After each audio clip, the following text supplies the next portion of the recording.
Summer na naman. Feeling ko, wala sa mood ang mga tao pag mainit.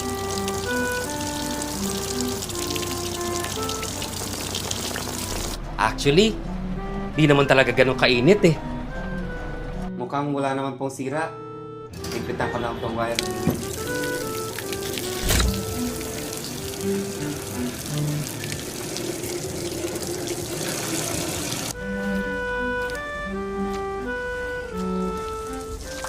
Oh, matapos ng lunch break. Hindi ka pa kakain?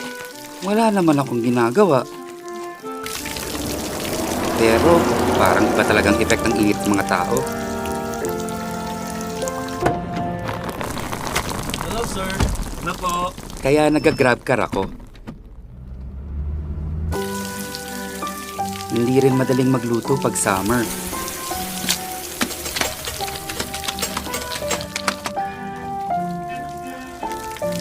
So nagpapadeliver din ako sa GrabFood. Kuya, mukhang madalas tayo magkikita ngayong summer ah.